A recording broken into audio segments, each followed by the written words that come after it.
নমস্কার বন্ধুরা, তনবিনা রান্নাঘরে আপনাদের সবাইকে স্বাগত। আমাদের সকলেরই পছন্দের একটি রেসিপি আপনাদের সঙ্গে আমি শেয়ার করব, আর এটি হলো কচু শাকের রেসিপি। তাহলে আসুন ভিডিওটি দেখে নেওয়া যাক।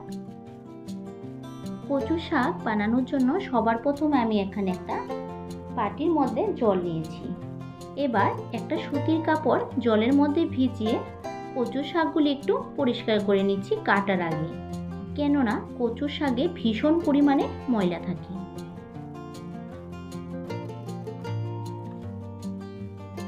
এইভাবে করে আমি সবগুলি কচু শাক ভালোভাবে পরিষ্কার করে নিয়েছি।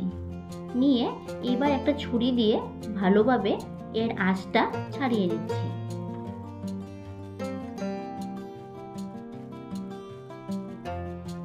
আঁশটা ছাড়িয়ে এবার একটা ঝাঁঝরির মধ্যে আমি টুকরো টুকরো করে কেটে নিচ্ছি।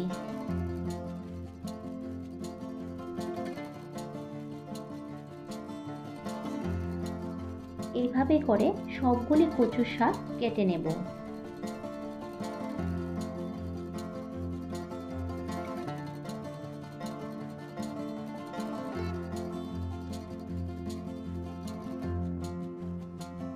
আমার সবগুলি কচু শাক কাটা হয়ে গেলে কচু শাকগুলি এই ঝুড়িটার মধ্যে আমি একটা কলের তলায় নিয়ে ভালোভাবে ধুয়ে নেব।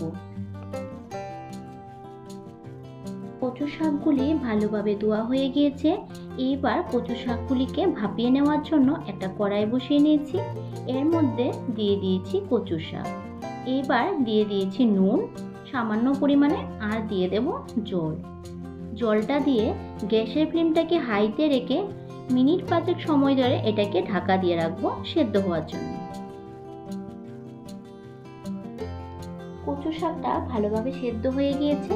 এবার কচু শাকের যে জলটা বেরিয়েছে ওইটা একটা চাটনির মধ্যে ভালোভাবে ছেঁকে নেব। এবার এই সাইডে একটা কড়াই বসিয়ে নিয়েছি কচু শাকটা বানানোর জন্য। কড়াইতে দিয়ে দিয়েছি 4 টেবিল চামচ সর্ষের তেল, আর এই রান্নাটা সর্ষের তেলে করলেই ভালো হয়। তেলটা গরম হয়ে গিয়েছে।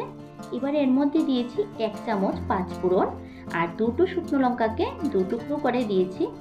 এবার গ্যাসের ফ্লেমটাকে মিডিয়ামে রেখে ফোড়নটাকে 1 থেকে 2 সেকেন্ড একটু ভেজে নেব। ফোড়নটা ভাজা হতে হতে এই সাইডে একটা মশলা তৈরি করে নেব। নিয়েছি 2 টুকরো আদাকে কুচিয়ে নিয়েছি, আর 5টা কাঁচা লঙ্কা। এটাকে একটা মিক্সিং জারের মধ্যে পেস্ট করে নেব।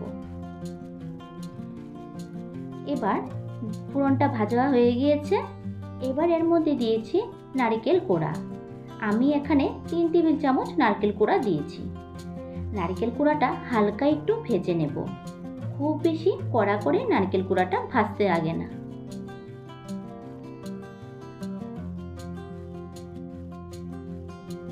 নারকেল কোড়াটা ভাজা হয়ে গিয়েছে। এবার এর মধ্যে দিয়েছি কাঁচা লঙ্কা আর আদার পেস্টটা দিয়ে ভালোভাবে এবার মিশিয়ে নিচ্ছি।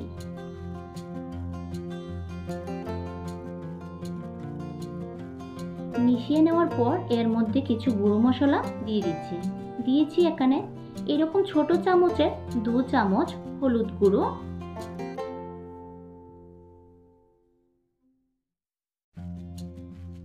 দিয়ে দিচ্ছি 2 চামচ জিরে গুঁড়ো,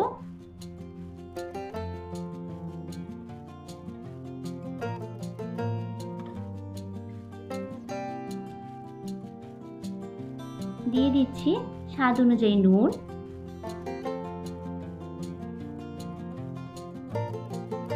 সবগুলি গুঁড়া মশলা দেওয়ার পর এবার গ্যাসের ফ্লেমটাকে মিডিয়ামে রেখে আদা আর কাঁচা লঙ্কার কাঁচা গন্ধটা চলে যাওয়া পর্যন্ত মশলাটাকে 5 মিনিট ভালোভাবে ভেজে নিতে লাগবে।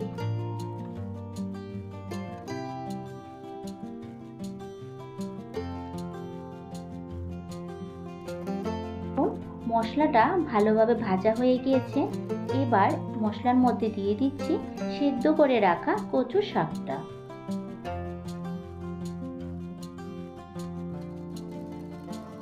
কচু শাকটা দেওয়ার পর এবার এর মধ্যে দিয়ে দিচ্ছি 2 মুঠো ছোলা।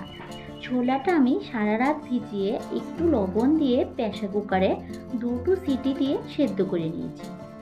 এবার ভালোভাবে মিশিয়ে নিচ্ছি।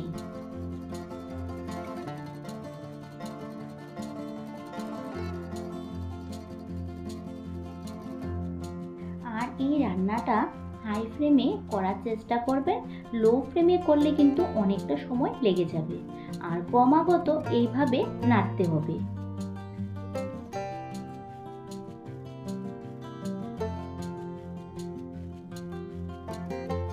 নেড়ে চেড়ে এবার এর মধ্যে দিয়ে দিচ্ছি 2 চামচ চিনি। চিনিটা দিলে কচুর শাকটা হালকা একটু মিষ্টি মিষ্টি লাগবে, আর খেতে কিন্তু ভালো লাগবে। এবার চিনিটা কচু শাকের সঙ্গে ভালোভাবে মিশিয়ে নিচ্ছি। আপনাদের যদি চিনিটা অপছন্দ হয় তাহলে চিনিটা এখানে অ্যাভয়েডও করতে পারবেন। আমি মনে করি যে কচুর শাকটা যেহেতু সম্পূর্ণভাবে নিরামিষভাবে তৈরি করা হচ্ছে, তাহলে এর মধ্যে একটু চিনি দিলে হালকা একটু মিষ্টি মিষ্টিও লাগবে, আবার খেতেও কিন্তু খুব ভালো লাগবে। এটা মেশানোর পর ক্রমাগত এইভাবে আমি আরও 10 থেকে 15 মিনিট নেড়ে নেব।